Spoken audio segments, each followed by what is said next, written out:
एक बार उनकी पत्नी कावेरी नदी में जल भरने के लिए अपने सब सहेलियों के साथ में गई थी।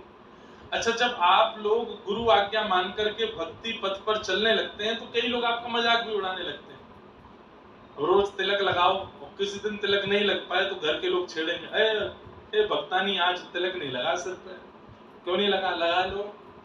तुम्हारी वो कहाँ है लकड़ी वाली माला, पहने आओ उसको गले में, दिख नहीं रही। मजाक भी बनाने लगते हैं कई लोग। नगर में कोई वृंदावन से आ जाए, ओहो तुम्हारे वृंदावन वाले आए हैं, सुनने नहीं जाओगे कथा, ये सुनने मिलने नहीं जाओगे उनसे? ऐसे लोग, कई लोग मजाक भी करने लगते हैं।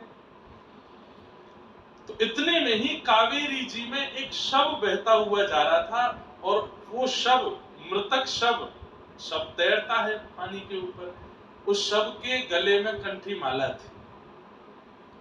तो संग में जो सहेलियां गई थी उन्होंने कही, अरे घूंघट कर ले। बोले क्यों? देख तेरे जेठ बहते हुए जा रहे हैं। जेठ क्यों कह दिया? क्योंकि गले में कंठी माला है। तू और तेरे पति तिलक और माला देख करके अपना संबंधी मानते हो ना, देख ये शव बहता हुआ जा रहा है, हो सकता है तेरे जेठ हो। पत्नी ने मजाक में नहीं लिया, दौड़ी दौड़ी गई और अपने पतिदेव से जाके कहा, आज अनर्थ हो गया। बोले क्या हो गया? बोले कावेरी जी में कंठी माला गले में धारण किए और सब सहेलियां कह रही थी कि जेठ तो नहीं है, वो जा रहे हैं। तो शव बहता हुआ गया तो पत्नी ने जाके श्री लालाचार्य जी से कहा। लालाचार्य जी ने जैसे सुना कि शव बहता हुआ जा रहा, गले में कंठी माला, इतने रोते बिलखते हुए गए, अपने 4-5 साथियों के साथ गए, कावेरी जी से उनका शव निकाला, शव निकाल करके घर लाए और घर में जैसे एक शव की पूरी क्रिया होती है वो सारी क्रियाएं की।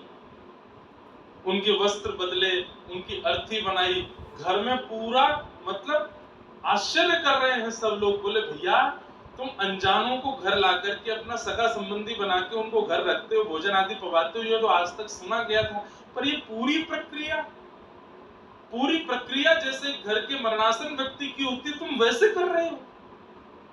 गुरु आज्ञा हुई है कि वैष्णवों को अपना संबंधी मानो, तो संबंधी गया है, पूरी प्रक्रिया होगी, पिंडदान आदि जो होना चाहिए वो किया, अर्थी बना करके वैसे ही रुदन कर रहे हैं, बार बार चरणों से लिपट लिपट के रो रहे हैं कि भैया आप क्यों चले गए, श्री ठाकुर जी कृपा करें, आपको चरणों में वास दें।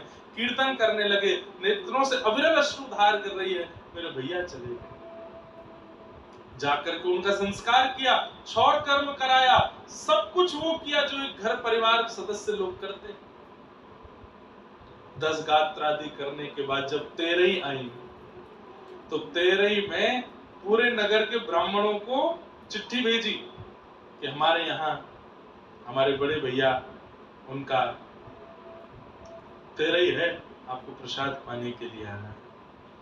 ब्राह्मणों ने चिट्ठी देख करके कहा बिल्कुल नहीं जाएंगे, ना हमें गोत्र पता, ना हमें इसका नाम पता, ये तो चलते फिरते किसी भी आदमी को अपना संबंधी बना लेते हैं और उसके नाम से कुछ भी करते हैं। बताओ भोजन आदि पवाते तब तक ठीक था, घर में लाके उसका श्राद्ध कर्म कर रहे हैं, उसका जो तेरही कर रहे हैं, हम जाएंगे इनके यहाँ पाने? बिल्कुल नहीं जाएंगे।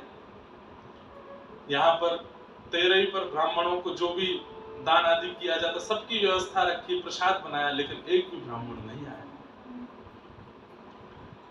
आज मन व्यथित हुआ लालाचार्य जी और अपने गुरुदेव से जाकर के कहे, गुरुदेव आपने कहा था कि संतों को संबंधी मानना, मैंने तो संबंधी माना, पर ये समाज मेरे इस संबंध को स्वीकार नहीं कर रहा है, अब मैं क्या करूं? मैंने तो उनको भाई माना, मैंने तो बंधु माना, पर ये समाज उनको स्वीकार नहीं कर रहा, गुरुदेव अब मैं क्या करूं? तो रामानुजाचार्य जी ने ठाकुर जी की ओर देखा और कहा कि गुरु आज्ञा मान रहे हैं, गुरु आज्ञा करी ऐसी, आज्ञा गुरु नाम अविचारणीयाम, गुरु की आज्ञा पर बिल्कुल विचार नहीं कर रहे ठाकुर जी। और ऐसे लालाचार्य जी की इस निष्ठा को पूर्ण, कहीं अविश्वास इनके चित्त में ना आ जाए कि इनके घर ब्राह्मण नहीं गए, आप कुछ कृपा करो। ठाकुर जी ने वैकुंठ से ऋषि और ब्राह्मणों को भेजा और जाकर के श्री लालाचार्य जी के यहाँ जाकर के उन्होंने प्रसाद पाया। देखते रह गए सब नगरवासी लोग चतुर चतुर्भुज रूप हैं सबके, अद्भुत छटा प्रकट हो रही है, वैकुंठ से साक्षात ऋषि ब्राह्मण पधारे और आकर के श्री लालाचार्य जी के यहाँ प्रसाद स्वीकार किया। गुरु आज्ञा का यह बल है, यह सामर्थ्य है कि उसको शिष्य जब पालन करने लगता है तो ठाकुर जी भी गुरु के कहे वचन को जब शिष्य पालन करता है तो शिष्य के पालन में अड़चन भी आती है तो ठाकुर जी उस अड़चन को दूर करते हैं। क्यों? अपने गुरु की बात मानना।